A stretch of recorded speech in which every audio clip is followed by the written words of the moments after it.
بسم الله الرحمن الرحيم نحمده ونستعينه ونستغفره ونعوذ بالله من شرور أنفسنا ومن سيئات أعمالنا فإنه حق من يهد الله فهو المهتد ومن يضل فلن تجد له وليا مرشدا ونصلي ونسلم ونبارك على محمد الخاتم النبي الأمين وعلى آله وأصحابه ومن اتبعه بإحسان إلى يوم الدين.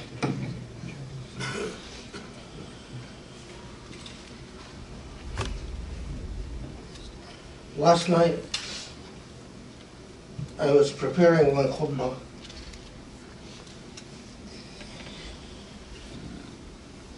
and after I was finished putting together what I would talk about, which is the essential role of love, the secret of all creation. This is what I plan to talk about.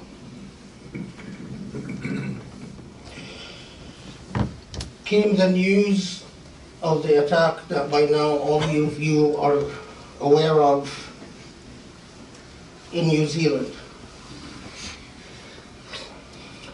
The ugliness of what unfolded cannot be missed. A man that plays the music of the British Grenadiers with clear military and triumphalist overtones, invoking the classic themes of a crusade against Muslims, seeing Muslims as an invaders to an imagined purity, an imagined cultural and ethnic and religious purity, a man who sees himself as engaged in a righteous defensive war, streams to the world an act of unmitigated slaughter and brutality.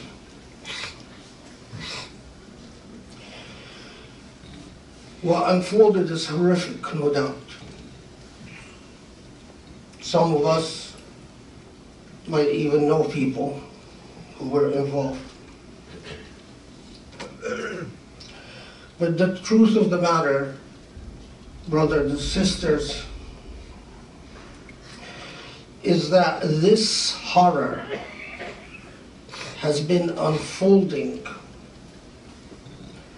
at least since the Bosnian Genocide,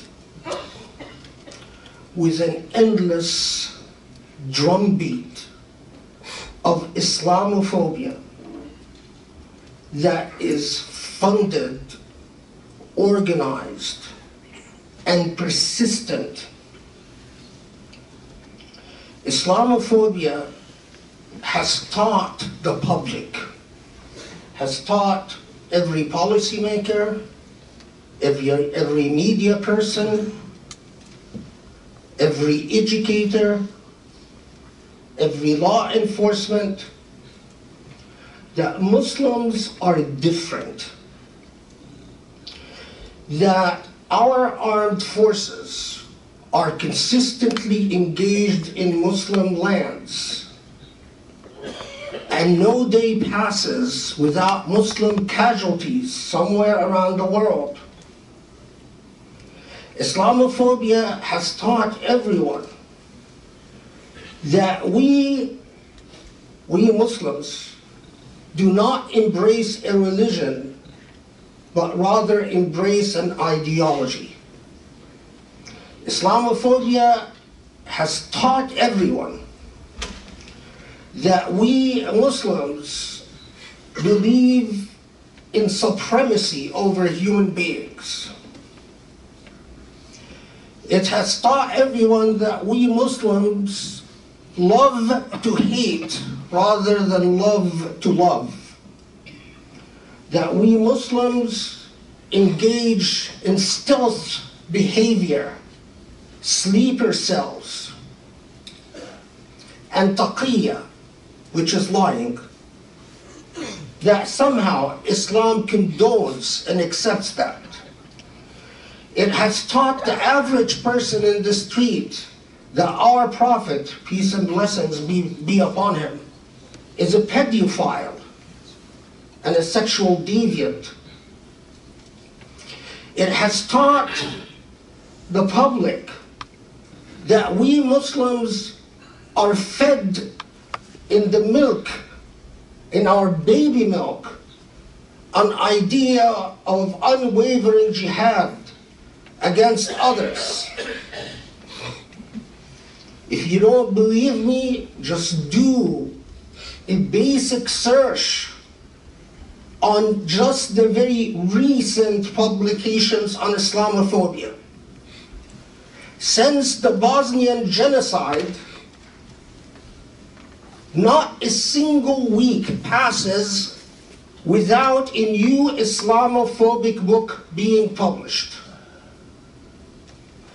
Since the Bosnian Genocide, there is a whole cadre of people that make a living doing nothing but vilifying Islam and Muslims. Since the Bosnian Genocide, there are very wealthy families that have donated millions and millions of dollars to fund the like of Daniel Pipes and Robert Spencer and Steve Emerson and Hershey Ali and Irshad Manji, to teach people that we righteously should be hated.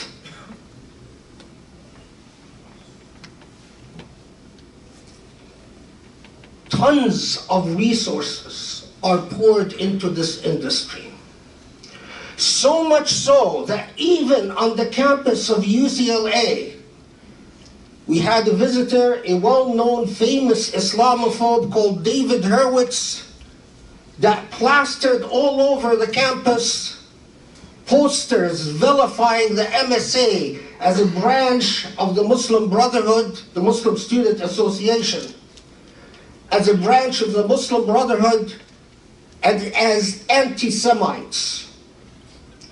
And when the administration took down the posters, they continued to launch a campaign threatening academics and threatening to pressure the California legislature to cut off funding to the university because they were not allowed to preach their hate on campus.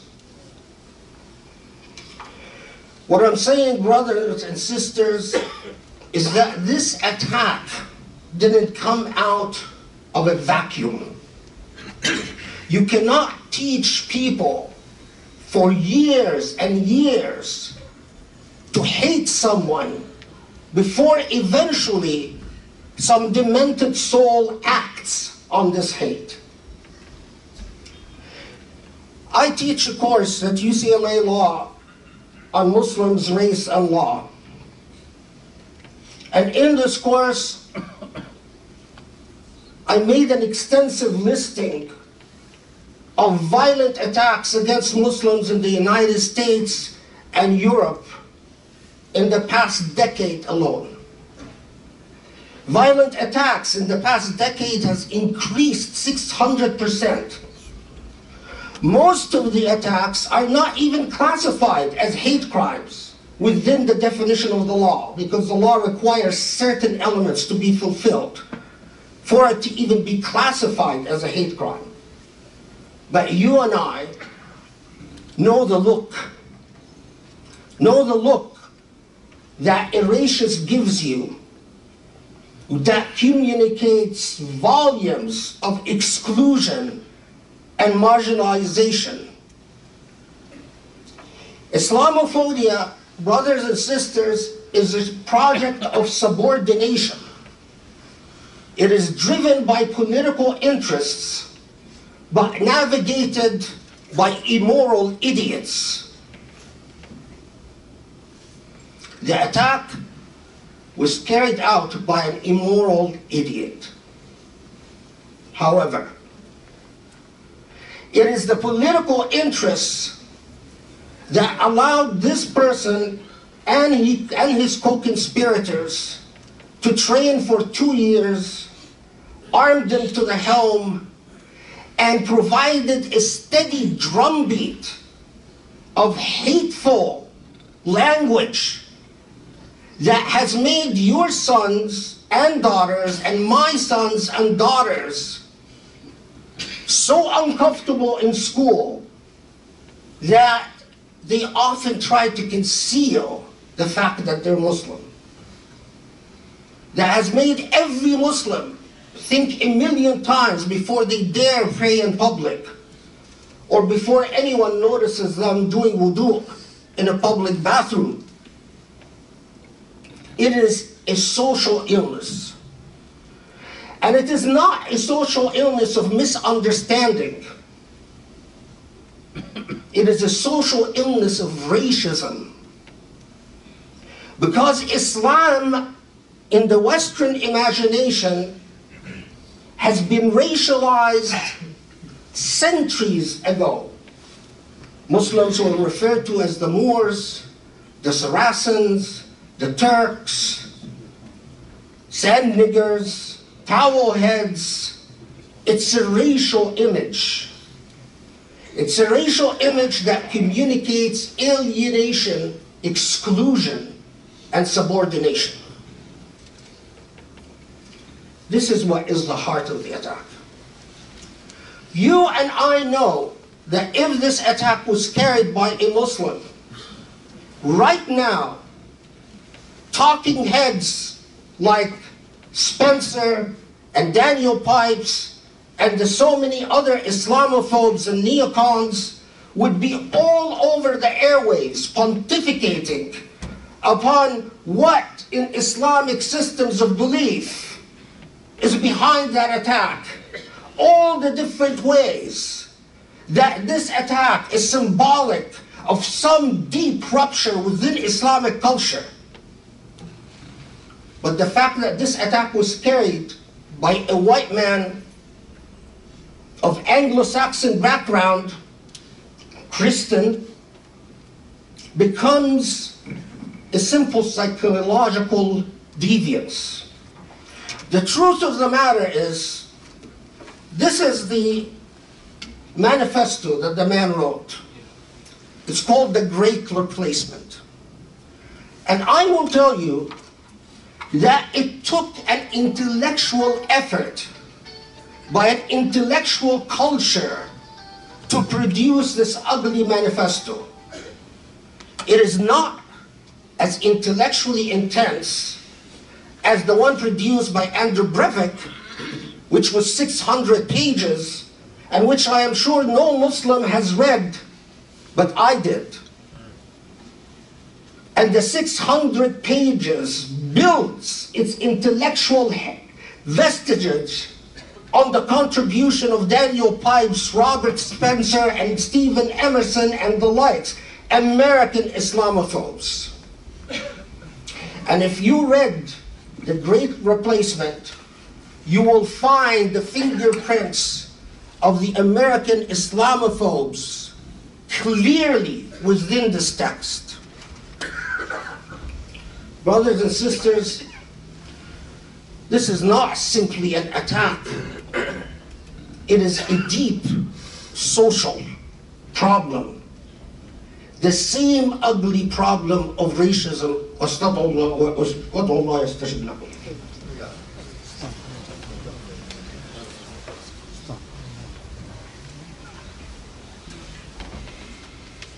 بسم الله الرحمن الرحيم والحمد لله رب العالمين والصلاة والسلام على محمد وعلى آله وأصحابه واتبعوا بإحسان إلى يوم الدين.